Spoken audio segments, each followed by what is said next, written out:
Essa é uma pergunta, digamos assim, que requer uma resposta bem complexa, porque, em princípio, o feminismo é uma ação política, né? É uma agenda política voltada para alcançar direitos das mulheres na sociedade, para eliminar uma série de barreiras que, pelo fato de ser mulher e pelo fato das relações naquela sociedade se estruturarem de forma hierárquica entre homens e mulheres, colocam uma série de dificuldades para ela, para que ela possa se realizar plenamente. As dificuldades vão desde uma desvalorização cultural do feminino, em que o ser menina é menos do que ser menino. A menina, ela passa a ser criada muito mais salientando as suas qualidades de fragilidade, passividade, dependência, domesticidade, e o menino para o mundo, né? Então, desde uma criação de dois seres em que as diferenças são salientadas, em vez de buscarmos, guardando as nossas diferenças biológicas bem-vindas, em vez de buscarmos a intercambialidade, mas numa base de valoração igual, já existe desde a infância uma desvalorização da menina. E isso vai, de uma certa forma, se realizando ao longo da vida, naturalmente, em algumas sociedades, muito mais do que em outras. Então, o feminismo ele é um movimento político no sentido de político, porque trabalha com estruturas de poder, né? Não no sentido político partidário, mas político no que é o cerne da política, que é o poder. Para quê?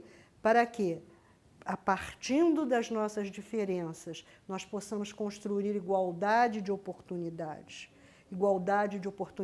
de acesso à educação, de acesso ao mercado de trabalho, igualdade de responsabilidades, inclusive no âmbito familiar. Então, que tanto homens quanto mulheres possam, de uma certa forma, sonhar que o seu lugar no mundo é um lugar cheio de possibilidades e que, pelo fato de que um é homem e outra é mulher, esse espaço no mundo já é, de antemão, reduzido para as mulheres.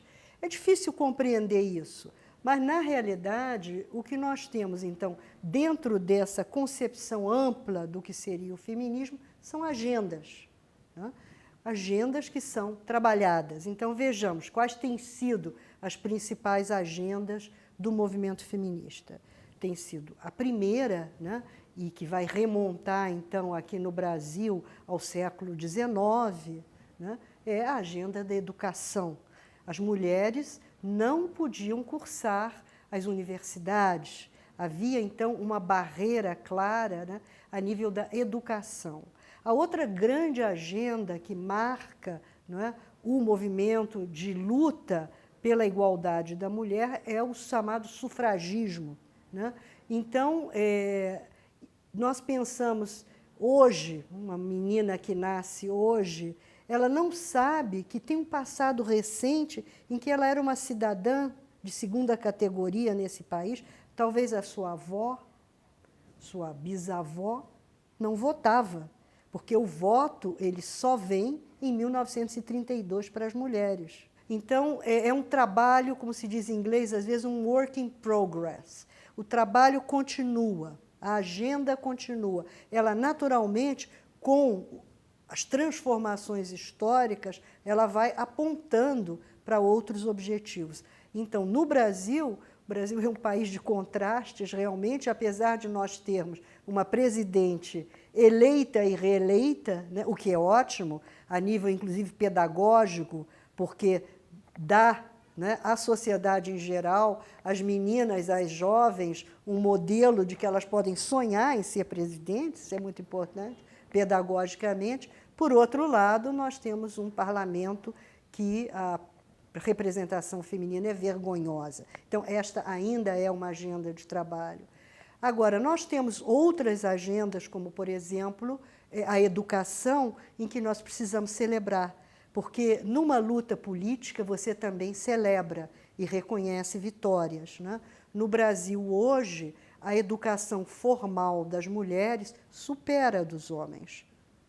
E nas universidades, nós já temos uma presença significativa de mulheres, inclusive começando a quebrar aquela barreira de mulher estuda certas carreiras, pedagogia, etc. e tal, e o homem outras.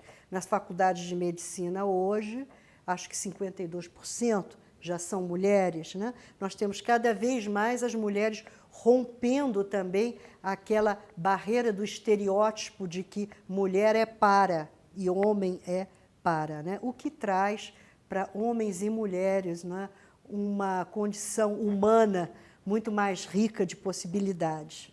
E na parte do mercado de trabalho, nós também estamos avançando no Brasil, entretanto, ainda é uma agenda, né, a ser desenvolvida na medida que, por trabalho igual, com formação igual, as mulheres ainda ganham cerca de 30% menos do que os homens.